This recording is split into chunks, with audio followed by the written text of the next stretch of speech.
एक ही रास्ता।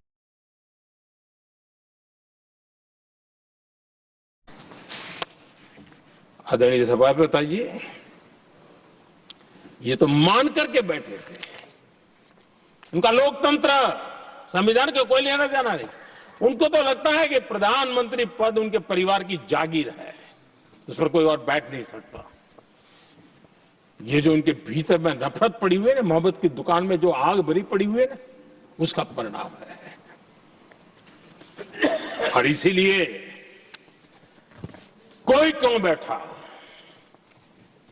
हमारा पैतृक अधिकार था, इसलिए मोदी की कब्र खोदने का नारा लेकर के वो चल रहे हैं। आदरणीय सभापति जी, कांग्रेस के शाही परिवार को देश ने दशकों तक अवसर दिया है। ऐसा नहीं है, देश ने आपके लिए भी अपना भविष्य दांव पे लगाया था, लेकिन आपने गरीबी हटाओ के नारे लगाए, गुमराह किया। लाल किले पर से कांग्रेस के एक भी प्रधानमंत्री के भाषण में गरीबी हटाने की बात ना आई हो, ऐसा नहीं हुआ है। लेकिन किसी भी प्रधानमंत्री ने गरीबी हटाने के लिए क्या किया, वो एक बार भी नहीं आया। वो नारे से अधिक कुछ नहीं था उनका। और मोदी ने रास्ता अपनाया गरीब को एम्पावर करने का, गरीब को सशक्त करने का। और मेरे देश के गरीबों को मैं सलाम करता हूं, उन्होंने देश की योजनाओं को समझा, स्वीकारा और अपने सामर्थ्य को बढ़ाने के लिए प्रयास किया। मैं देश के गरीबों का गौरवगान करता हूं कि हमारी नीतियों पर भरोसा करके, हमारी नीयत पर भरोसा करके उन्होंने भी अपने आप को खपाने के लिए कोई कमी नहीं रखी। और 25 करोड़ मेरे गरीब परिवार के भाइयों ने गरीबी को परास्त किया और खुद गरीबी से बाहर आए हैं। मैं उनको सलाम करता हूं। मेरे 25 करोड़ देशवासी जो निराशा में पड़े हुए थे, दूर एक आशा की किरण दिखाई दी, उठ खड़े हुए और आज हमारे साथ चल पड़े। आदरणीय सभापति जी,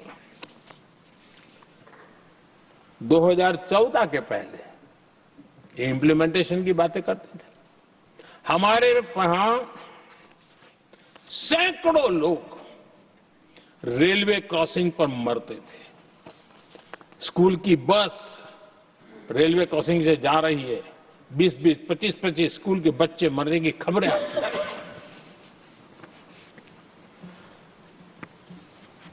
अनमैन्ड रेलवे क्रॉसिंग, वो इतना बड़ा काम नहीं था कि नहीं कर सकते थे। ये काम भी मुझे करना हुआ और हमने सारे अनमैन्ड क्रॉसिंग बंद कर दिए, लाखों लोगों की जिंदगी बचा ली। इसलिए ये मोदी की कब्र खोदना चाहते हैं। आदरणीय सभापति जी, 2014 से पहले इस देश में 18,000 गांव ऐसे थे जिनको बिजली का मतलब पता नहीं था। बिजली का कोई तार होता है, कोई बल्ब होता है, कोई लट्टू जलता हुआ उसमें उजाला निकलता, पता नहीं था उनको। 18,000 गांव 2014 के बाद जब आपने हमें दायित्व देशवासियों ने दिया, उन 18,000 गांव जिन्होंने कभी बिजली का मुंह तक नहीं देखा था, बिजली का शब्द भी कान पे नहीं सुना था, उन गांवों में उजाला पहुंचाया। इसलिए इनको मोदी की कब्र खोदने के सिवाय अब कोई रास्ता नहीं दिख रहा है। आदरणीय सभापति जी, वो भी एक वक्त था जब देश में बार बार खबरें आती थी मीडिया में हेडलाइन हुआ करती थी,